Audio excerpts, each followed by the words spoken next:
Hey everybody, Baldoric here. Today we are going to be talking about Hinata, the brand new Tempest trial unit for like the bride-groom banners that are coming out. And we're going to talk a little bit about how to build him, how to use him in each mode if you want to use this unit. And I'm actually going to be talking a little bit about his weapon because I think his weapon is good. In fact, I think it's great for inheriting to other axe units in the game, which I will showcase one example of this at the end for an idea of how you can build it. So, let's talk about the axe first, then we'll talk about Hinata and keep moving on from there. So, huge fan plus. If a bonus is active on unit, which bonus is anything that grants that little plus arrow, the green arrow on your character, so like hones, things like that, grants attack defense +4 and special cooldown charge +1 per foe attack. Does not stack. It doesn't stack with other effects that do this, but it does mean anytime you get hit, instead of getting 1 charge, you get 2. So every hit you get 2, when you attack you get another 1, because like that's how it works normally. So you can actually play that really well. Now, even if the enemy does 0 damage, if they hit you, it still happens, okay? So this is a really interesting ability. It gives you a bit of an attack defense boost, which is great for tanking, and it makes it so that your specials go off quicker. Fantastic weapon. It works for axe tanks especially. I think it's going to have a lot of utility. It does, unfortunately, fall under the problem where it does need some sort of restriction to actually do something. So you do need to have a bonus to make sure that this weapon effect does happen. And if there's no bonus effect, or if a panic is happening, it may not be advantageous to actually use this. But with that, let's keep going on and talk about some ways to build Hinata, and why I think he actually makes a pretty good free-to-play tank. Now, for a light season 8th or 8 unit, you could run a Vantage build with this guy, but I'm opting to go full tank and go for a Pulse Smoke, Null C, Distant Counter build. Now what's really cool about this one, because of his axe, as soon as he gets hit, and then he counters, Soul is ready, okay?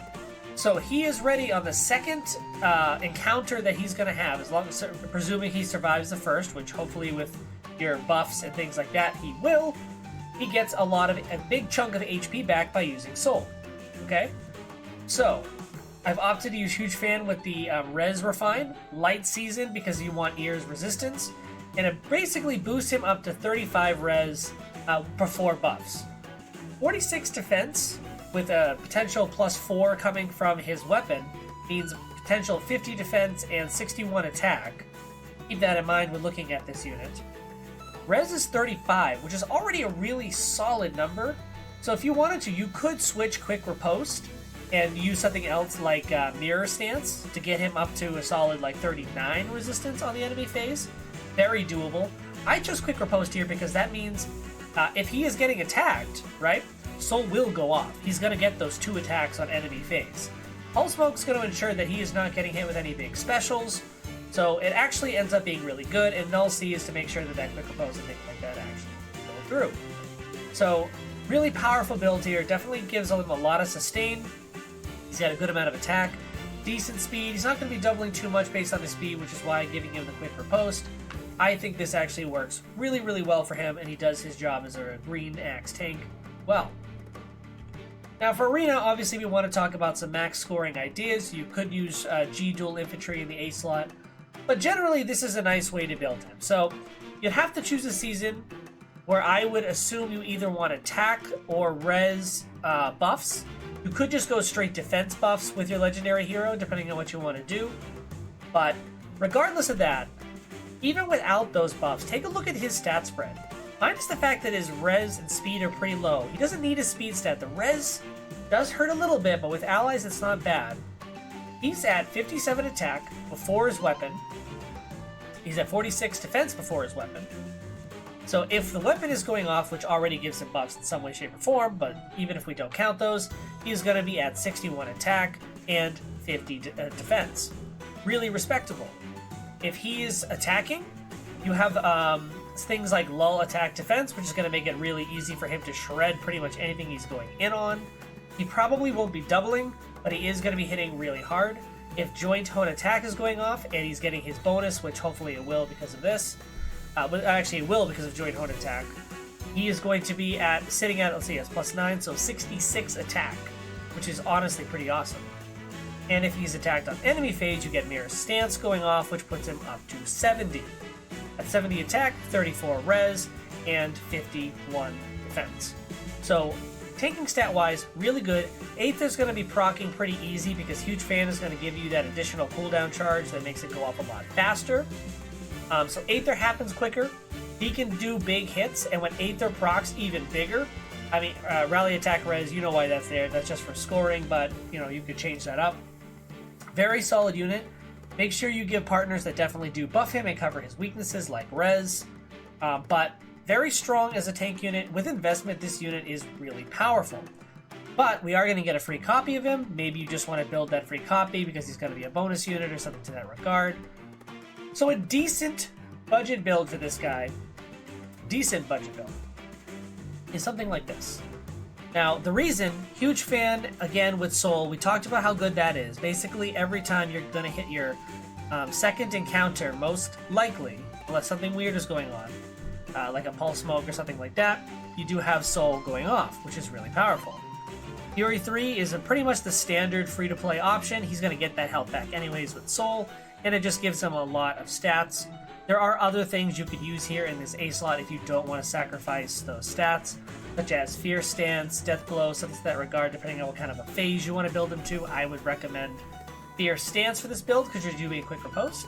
But I chose Fury 3 because it's an all-around buff, and his res is really low, non-invested, so he kind of needs that help there.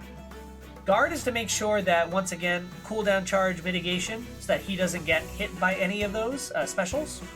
Attack Smoke just makes it so that his survivability goes up with anyone else coming in on him after the first attack. And it actually works out pretty good, where he can tank a lot of hits, get a lot of HP back, and do his role pretty well. Even at a free unit, defense is still 43, which is really solid. If you're going against a mostly melee team, he definitely will work. Obviously, he's going to struggle against Reds, and he is going to struggle against anything that hits his res stat. So keep that in mind and make sure his partners can cover something like that. Now, let's talk about where I think this works, because Huge Fan is also a wonderful ability for other units. And I did a video on this one, so I thought we'll talk a little bit about Echidna. So Echidna, obviously, is another fairly easy to get green axe unit. I chose Huge Fan Speed, right?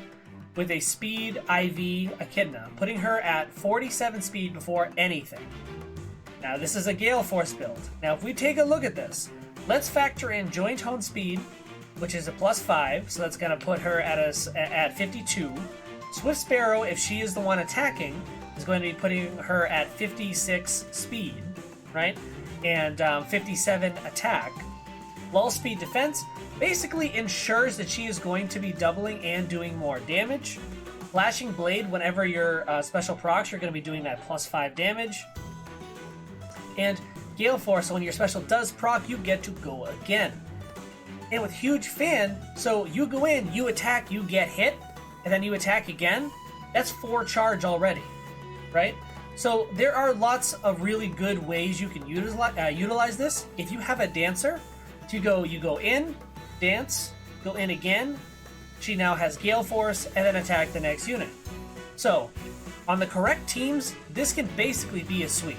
It's really powerful, I think it works really well, and there are various other ways you can build this, a little bit more tanky. I chose a fun speed way to do this. You could very easily swap this for a tank build with Echidna and it works just as good. I just thought this was a really fun way to build this because it gets Gale-Force off relatively easy, especially since she will most likely be getting hit at least once every single time she does an encounter. So it could be a fun way to do that and give her a little bit more thinkiness while you're doing it. So, very, very cool weapon. I think it's really powerful, and I would love to see other ways to use it and other people's ideas for how to build with it. So, that being said, thank you so much for watching this video. I hope you enjoyed it. If you want to find more content like this, consider subscribing. I'll be posting videos just like this one in the future for any new units and things like that that are coming out. Follow my Twitter if you want to keep up with the latest news. I try to retweet everything going on with Fire Emblem Heroes, my thoughts, my build ideas, and all that stuff. That being said, thank you so much for watching. I hope you enjoyed, and I hope to see you next time.